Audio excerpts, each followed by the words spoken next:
L'apocalypse émotionnelle, d'abord et avant tout, je dois vous dire, peut être utilisé de façon consciente ou inconsciente, ou un petit peu des deux, pas sûr. Mais on ne peut pas présumer que c'est toujours inconscient, puis on ne peut pas présumer que c'est toujours conscient. OK?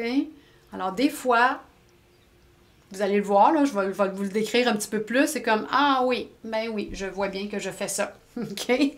Ou, ah, je pense que l'autre fait ça, mais je pense pas que l'autre est au courant qu'il ou elle fait ça. Fait que juste de vraiment, une des prémices, si on veut vivre la promesse de la CNV, c'est le bénéfice du doute. Puis si on part avec une présomption que l'autre le fait exprès, l'autre me tombe dessus, on a changé, comme on dit, 4,30 sous pour une pièce. OK? On n'a rien amélioré, on n'a rien grandi, on fait juste tourner la même roue que d'habitude. Alors, l'apocalypse émotionnelle, donc, peut être utilisée de façon consciente ou inconsciente. Et c'est une façon d'utiliser l'intensité de son émotion. Okay? Donc, une façon d'utiliser l'intensité de l'émotion pour paralyser l'espace dialogique. Ça empêche un dialogue d'évoluer. Ou pour imposer une humeur à d'autres personnes. OK? Moi, je me rappelle quand j'étais ado, j'étais misérable. Et c'est pas vrai que j'allais être misérable toute seule. OK? Alors, je faisais ça. Je faisais de la mauvaise humeur répandue, puis là, tout le monde pouvait être de mauvaise humeur avec moi. OK? Je suis désolée pour les personnes qui ont vécu ça. Il y en a peut-être ici qui sont avec nous ce soir. Je sais pas, j'ai pas vu tout le monde à l'écran. Je suis désolée s'il y a des gens qui ont déjà vécu ça avec moi. Je pense pas qu'il y en a beaucoup ici, mais ça se peut. À quoi ça peut ressembler? L'utilisation de cette intensité-là émotionnelle, ça peut ressembler à des crises, des pleurs, du silence. Moi, mon père me faisait ça. Il me faisait le traitement du silence. Quand il n'était pas content avec moi, on vivait tout seul dans une grande maison puis il ne me parlait pas pendant des jours. Okay? Le traitement du silence, le boudage, okay? Bouder. La critique véhémente. Okay? Tomber sur l'autre, le critiquer, la critiquer, se faire critiquer, le procès d'intention. OK? C'est toute une façon de tordre l'espace relationnel, l'espace conversationnel pour le faire marcher pour nous, au détriment potentiellement de l'autre. Ou de se laisser tordre l'espace relationnel à notre détriment sans mettre de limite autour de ça. Donc, dans un sens comme dans l'autre. Moi, je veux vraiment parler aux deux côtés de cette même médaille. Robin Stern, qui a écrit le livre sur le gaslighting, elle parle toujours du gaslighting tango. Okay? Le tango du gaslighting. Ça prend deux personnes qui jouent à ça pour jouer à ça. C'est important que chaque personne, on puisse juste s'asseoir et dire « OK, je suis où, moi, là-dedans? » OK. Qu'est-ce que ça fait quand on utilise, donc on instrumentalise l'émotion, on fait des crises, des pleurs, on boude, on fait des procès d'intention, etc. C'est toutes des façons qui amènent des dynamiques d'évitement. Qu'est-ce que ça va faire? C'est que je vais éviter, je vais faire à l'autre, si moi je fais des apocalypses émotionnels, je vais faire en sorte que l'autre évite des zones où il ou elle va avoir honte, va avoir peur ou va se sentir coupable. OK? Fait que je crée des zones où c'est plus sécuritaire. On va pas là. OK? Ça nous éloigne tout ça de ce qu'on cherche à générer avec la communication non violente.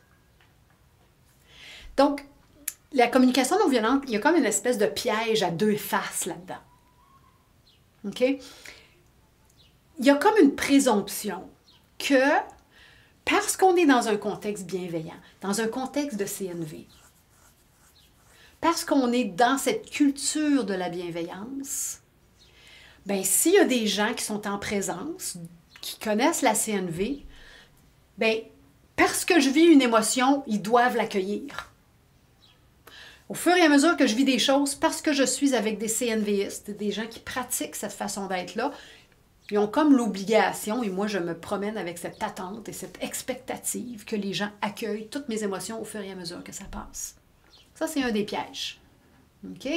l'envers de ce piège-là. C'est moi de me dire, ben, parce que je sais comment, parce que moi j'apprends, puis je m'applique à vivre la CNV, puis à amener de la bienveillance, puis de l'empathie, puis de l'accueil, ben, je dois être accueillante et bienveillante envers n'importe quoi qui vient vers moi, même si c'est à mon détriment. Ça, c'est le deuxième piège. Okay? C'est le même piège, mais de l'autre côté.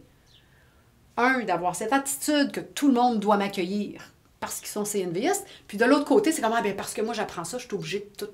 J'endure tout, je prends tout, j'écoute, j'accueille, à en vomir des fois. Fait qu'on veut retrouver du sens là-dedans. Mais vous voyez que c'est délicat parce qu'on veut apprendre ça. On fait attention. Toute l'intensité émotionnelle, c'est pas une apocalypse nécessairement. OK?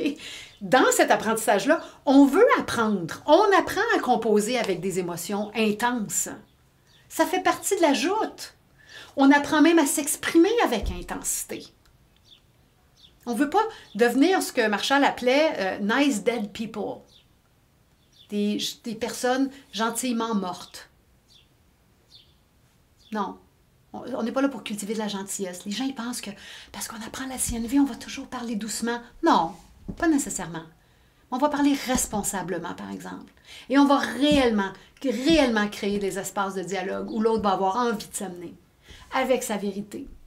Je vais l'inviter, je vais aller chercher, je vais écouter pour vrai, je vais me laisser influencer.